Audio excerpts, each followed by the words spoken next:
What is up, guys? Wraec here with a new video, and today we got the final game mode for this season called Ravaged Realm. It is here in battle modes, and it is basically the pinnacle of this season in the same way Trial of Abyss was for the base game. So this is like a game mode that is supposed to challenge you, and that is supposed to give you some interesting loot for that. The loot being, and we can see the new currency already here in the symbol. You can find the loot in the Emporium. There is now the Valor store down below, and it is not a ton. It's like 5 stellar crystals that we have in here. There is no reset being mentioned. But we have to understand it's only for like 2 weeks, because in 2 weeks we get the next season, so then this is irrelevant. So you basically get all of this loot, have some extra loot for the remainder of the season, some extra gameplay, and for that I think it is alright. Would I have appreciated a few more stellar crystals? Most definitely, but I guess it is decent.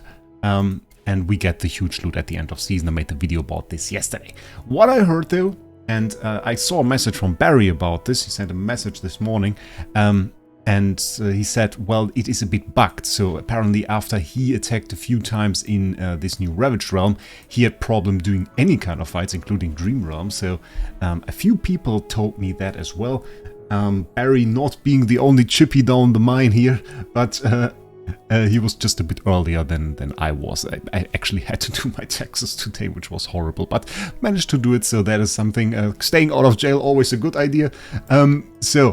Ravaged Realm, basically a bit bugged. I did my Dream Realm in advance. Was told, though, if you restart the game a few times, it works again. Ravaged Realm, the way it works, it is fairly simple on the first view. You have like 4 areas, a bit like Trial of Legend, and it's each associated with a faction. Today we have Graveborn, then we have Mauler, Wilder, and Lightbearer, and each of those factions gets a little bit supported by a few Celestial and Hypergen heroes that you can use as well. So today we have a particularly strong day with like Skeleta, Talene, and Burial in here, and if you aren't sure what to use, there is always the way to use factions. Of course, you can only use the heroes from the Graveborn faction plus the few Celestials that I talked about, limiting what you can use by quite a bit. You can see not everybody has a... Oh, that is the skin for Cecia. It's the first time I think I see it 2 times already. Interesting, cool. And the first ranks are very, very easy. I saw that actually on the video today by fellow content creator and guildmate Bubblehead. I don't know why I said that with an accent, like I'm German, mate. Bubblehead. So, interesting.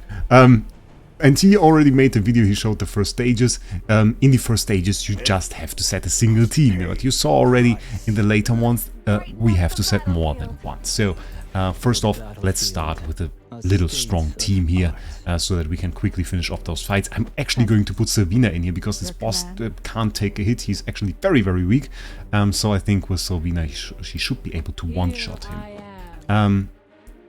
And yeah, we are using Evocation Spell. Let's start the battle, and that should be it. It was indeed, I think, the first hit by Silvina that finished this boss. And yeah, it's for the beginning some easy loot. It's a bit, I think, scaled like the Dream Realm bosses in that regard. Being that like on the level that you could beat probably if you were at the beginning of the season. So now we go into the hard mode. Same procedure as always, really. We start again. I think we have 1 or 2 more difficulties. We can see it's like 25 mil now. Still in the realm of a single hit from her. And yeah, this is going to progress, I think, until we reach like the unlimited area. Then it is going to be severely more difficult. And also going to get some new mechanics, which we are going to look into at that point. So that was still pretty easy. Clear loot being the same apparently on all stages. We got 400 of those, 150 of that. With that being said, I think it's also... Oh, it's now 50 only. Okay. It's also rather easy to get like a stellar crystal here. So that is again pretty good, I think. It's still 1 hit. 150 mil now. 52 mil. Yep, still 1 hit from Silvina. So we're not in the realm of it being difficult. Epic 3. There is also... And that is interesting, we couldn't really see it. There is a skip button here. If the fight is too long for you, and you don't have 0.5 seconds. If you are very fast, you can hit the skip button. It is an option. But there are already 26% of people that couldn't clear this, so that is interesting. I mean, if you are new to the season, maybe started a bit late on this server, I could imagine that being difficult. But I think if you've played the entire season, then probably not. Now we are outside the realm of a single hit, so that is interesting. Not close to Talene actually getting an ult. Talene being kind of horrible against this boss, I would assume, because he has this slam attack that you just saw, so a bit afraid that she might not really do well with her ult. Immortal Squad rank achieved, so this is the endless mode now. This is the final mode we were looking at, and here we see some gem rewards. Those are pretty similarly scaled to the Dream Run boss. It's not really a lot, it's 300 gems, but of course it's on top of the other loot. So let's see how that works. We can see place 1 here as well, with 30 billion damage from Hearty. So we have a damage lineup, we just don't necessarily always have like the formations. We have an Emporium button here, we have a squad button here, we have daily rankings. Oh, look at the daily rankings. Okay, we have daily rankings. That is pretty cool. I didn't see that yet. So daily rankings, if you are in the top 100, you get Valor Awards. Valor Awards upgrading a certain frame for you. Pretty cool. So usually in this district ranking, I am top 20, at least for the Dream Realm boss. That being a daily thing is kinda insane. That's a ton of extra title essence for the end of the season, and the amount of Grimstone is actually also quite insane. So that is pretty cool. Final ranking? Oh, we get a full armor set here. Oh my god, okay. I take everything back that I said about the loot. 15 stellar crystals is a ton if you manage to get top 20, and this is the Abyssal Essence that we saw before. Basically this upgrades a hero from level 20 to 25. Anyone that you want, just 20 to 25. So this is also worth a ton of title essence. That is kind of insane. A bit annoying that only top 20 gets the full armor. Top 50 already doesn't get this bone horn. So that is a bit sad, but still it's quite good loot, like for most people in here. So pretty nice. Let's get in here. We now have two fights. Can deploy Skeletal Talene Burial, and the other one that we have here is really the same. If we check the skills, and that is something we can look at. It's interesting as magic charms. He burrows beyond the battlefield. We didn't really see too much of it yet. Physical damage we get here. I saw the slam, that is a knockdown for 3 seconds, rather annoying. We have a shockwave that deals some damage. He is supposed to deal quite a ton of damage actually. Passive, the whole battlefield is quicksand. The movement speed of all units is reduced by 30%, except for units who live near and know how to traverse through the quicksand terrain, which are not the heroes we have here. This is probably like the Maulers. And the interesting part, of course, is like the combination here. He burrows beneath the battlefield, you will see him run around, and if your heroes are slow, you can like not really reach him with melee type heroes if he is running around the battlefield. So that is a bit annoying. And on the second one, we have basically the same here, basically the same thing. And not really a change, at least to the abilities. So one thing to note before we really get into this, this is separated in 3 phases. So squad rotations, ultimate siege and valor awards. We are in the squad rotation phase that I just explained. This is not the relevant phase though for the final ranking. So this is only for those daily ranking rewards that we saw. The final ranking rewards depend on the ultimate siege phase, and there you can use all squads to challenge the boss, which as far as I understand it means that you can use every single faction, so you're no longer limited by those faction requirements there. So this is something to keep in mind. We have the final reward rules here. We can collect various stage rewards for each boss difficulty, which we already did, was pretty easy. And then during squad rotation phase we have the daily ranking rewards, and then the ultimate siege phase starts. And we'll have to see if we have a timer on that. You will no longer receive daily ranking rewards, so make sure you get your loot now, and then you get your final ranking. So we have squad rotation ends in 12 days with no further explanation on how long this next phase will be. So let's set up a team now.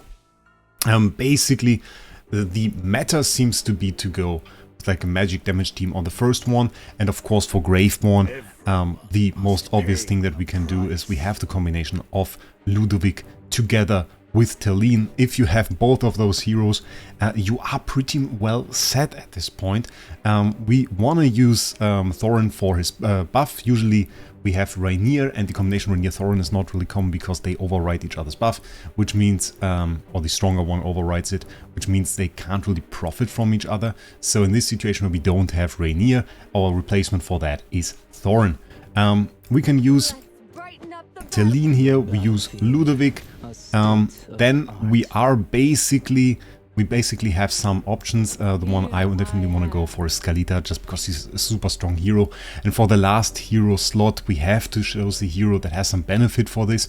And really from those heroes that we have right here, the only one that really benefits our Talene as a main damage dealer is Carolina, for the sheer reason that she has the debuff of the magic defense. We have this magic defense reduction stuff, so this is really her main thing. This is the thing that makes her good, and this is what we are going to use now. So now you may ask what you want to do for the second team. Second team is even more limited than you might think. You can only select 3 heroes here. If you have 5 heroes on the first team, which you should, then you can only select 3 heroes here. And you saw there are different metas here that people used. I don't know if I necessarily see this one. This is a bit of a weird one, I have to say. And many people use this. I'm somehow more inclined to put like a Burial down here.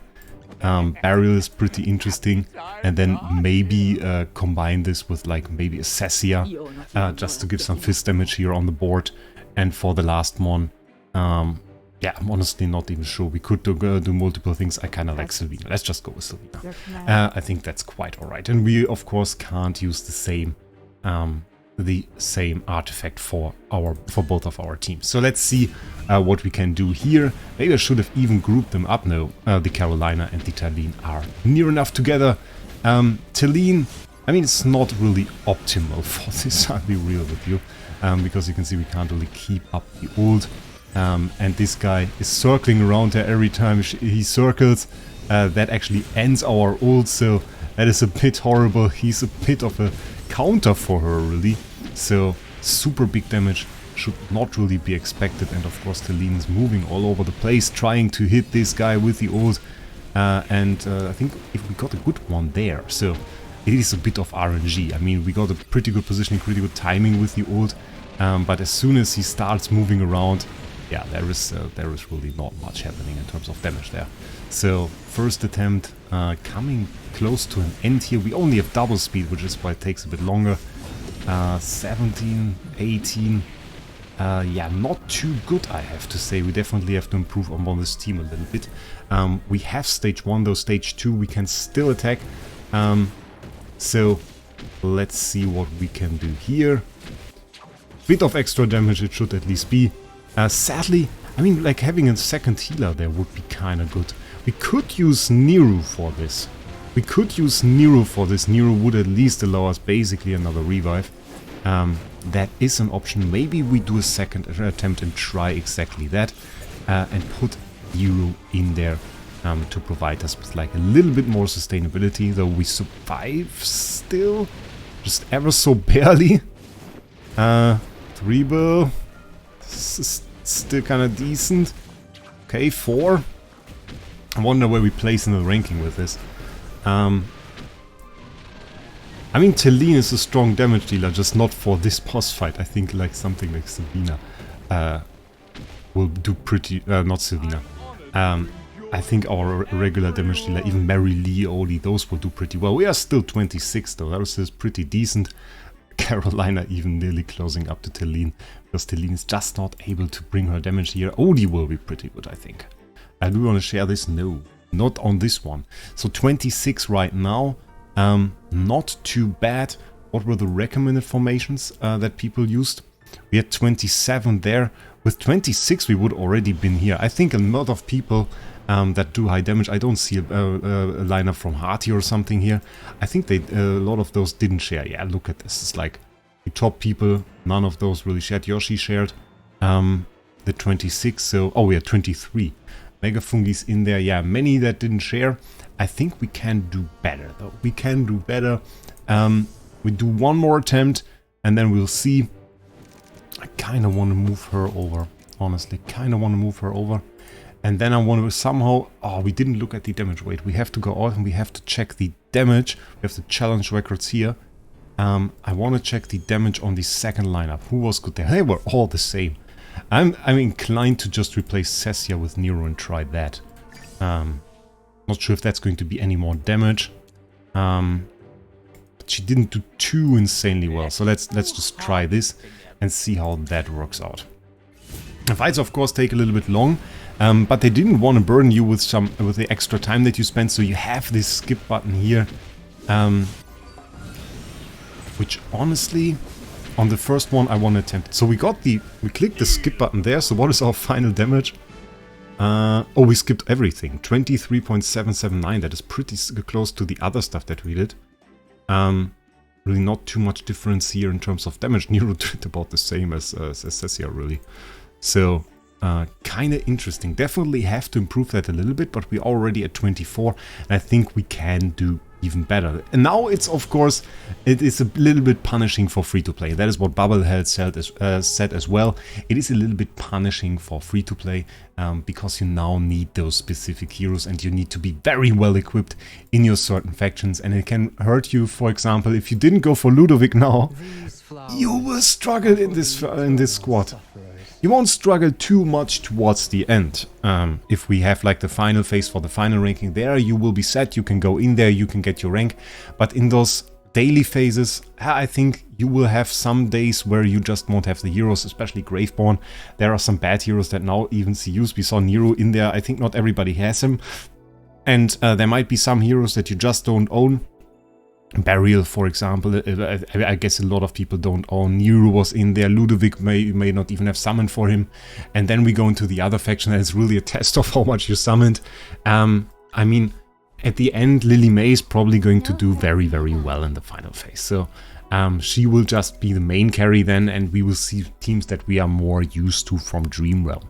But for right now, yeah, that is I will do a lot more experimenting on this. I will do a lot more experimenting every single day and probably provide you with videos of my attempts. I assume many people won't share their lineups, so probably if you want a solid lineup, you can check out my channel and I will try to post the videos a bit earlier so you still have ample time or enough time to try everything out. What did we get today? We're already at 2,200, so we got our first Stellar Crystal already, and with the daily loot and everything, I basically have to take back what I said in the beginning. I think it's pretty great loot, honestly. You can write me your opinion for that down in the comments. Do you think it's good loot with the daily stuff and the final ranking kept in mind?